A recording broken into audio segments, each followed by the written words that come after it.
უსაფრთხო ქალაქი, უსაფრთხო რეგიონი, უსაფრთხო ქვეყანა. ასე ქვია პროექტს, რომლის განხორციელებასაც შინაგან საქმეთა სამინისტრო გეგმავს. პროექტის თანახმად ძალოვანმა უწყებამ ქვეყნის ყველა რეგიონში ეგრეთ წოდებული ჭკვიანი კამერები უნდა დაამონტაჟოს, მათი ჩართვა შინაგან საქმეთა სამინისტროს ერთიან ქსელში მოხდება და ერთობლივი ოპერაციების ცენტრის მიერ ვიდეო ანალიტიკური პროგრამის გამოყენებით დაიწყება აღნიშნული კამერების უწყვეტი მონიტორინგი. სამინისტროში ამბობენ, რომ პროექტის მიზანია პოლიციის საქმიანობაში მაღალი ტექნოლოგიების როლის გაზრდა და დანაშაულის პრევენციის გაუმჯობესება. საინტერესოა, რას ფიქრობენ აღნიშნულ პროექტთან დაკავშირებით მოქალაქეები და უფლებადამცველები. დეტალები ნახეთ ჩვენ სიუჟეტში. დანაშაულის პრევენციის მომხდარ დანაშაულზე ოპერატიული რეაგირების, ადმინისტრაციული სამართალდარღვევების გამოვლენისა და აღკვეთის, ასევე სატრანსპორტო ნაკადების მართვის და უტყუარი მტკიცებულებების მოპოვების უზრუნველსაყოფად შინაგან საქმეთა სამინისტრომ ახალი პროექტი უსაფრთხო ქალაქი, უსაფრთხო რეგიონი, უსაფრთხო ქვეყანა დაიწყო. ინიციატივა შინაგან საქმეთა მინისტრს გიორგი მღებრიშვილს ეკუთვნის. შინაგან საქმეთა სამინისტროს კერძოდ ერთობლივი ოპერაციების ცენტრის თანამშრომლობის მიერ საქართველოს მთელ ტერიტორიაზე განხორციელდა საინფორმაციო საკონსულტაციო ხასიათის შეხვედრები ადგილობრივი თვითმმართველობის ორგანოთა წარმომადგენლებთან. შეხვედრებზე დაიგეგმა ერთობლივი ღონისძიებები იმ მიზნით, რომ მოსახლეობაში გაიზარდოს უსაფრთხოების და დაცულობის ხარისხი, შემცირდეს ავტოსაგზაო შემთხვევების შედეგად გარდაცვლილთა და დაშავებულთა რიცხვი და განხორციელდეს დანაშაულის პრევენცია. პროექტი უსაფრთხო ქალაქი, უსაფრთხო რეგიონის პრეზენტაცია გამართა. მე მივესალმები ასეთ ნოვაციებს.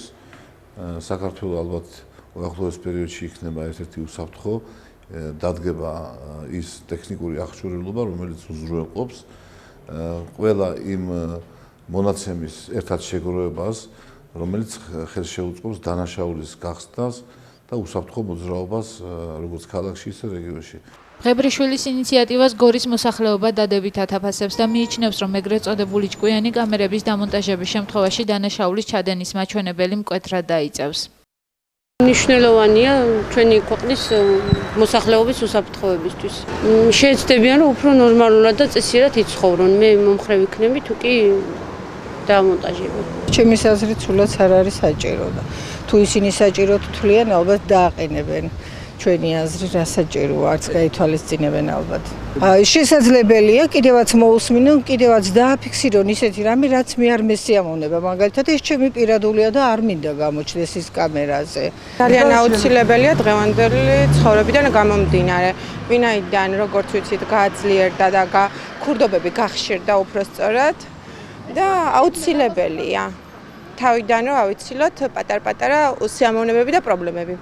ქუჩებში ეგრეთ წოდებული ჭკვიანი კამერების შესაძლო დამონტაჟებას ეხმაურებიან ადამიანის უფლებათა ცენტრის გორის ოფისშიც.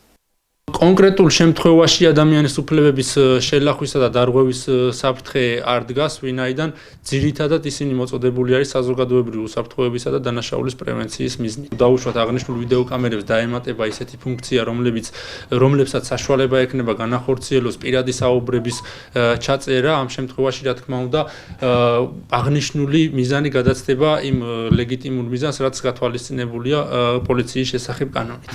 შინაგან საქმეთა სამინისტროს ცნობით პროექტის მიზანია პოლიციის საქმიანობაში მაღალი ტექნოლოგიების როლის გაზრდა და დანაშაულის პრევენციის გაუმჯობესება. პროექტ შინაგან საქმეთა სამინისტროს ერთობლივი ოპერაციების ცენტრი ახორციელებს, რომელიც ერთი თვის წინ გაიხსნა და შინაგან საქმეთა სამინისტროს ტექნოლოგიების ცენტრალიზებულ ჰაბს წარმოადგენს. ახალი პროექტის ფარგლებში გათვალისწინებულია მთელი ქვეყნის მასშტაბით პოლიციის მიერ წინასწარ განსაზღვრულ ადგილებში ვიდეო ანალიტიკური პროგრამებით აღჭურვილი ეგრეთ წოდებული ჭკვიანი კამერების დამონტაჟება. მათი ჩართვა შინაგან საქმეთა სამინისტროს ერთიან ქსელში და ერთობლივი ოპერაციების ცენტრის მიერ ვიდეო ანალიტიკური პროგრამების გამოყენებით აღნიშნული კამერების უწყვეტი მონიტორინგი.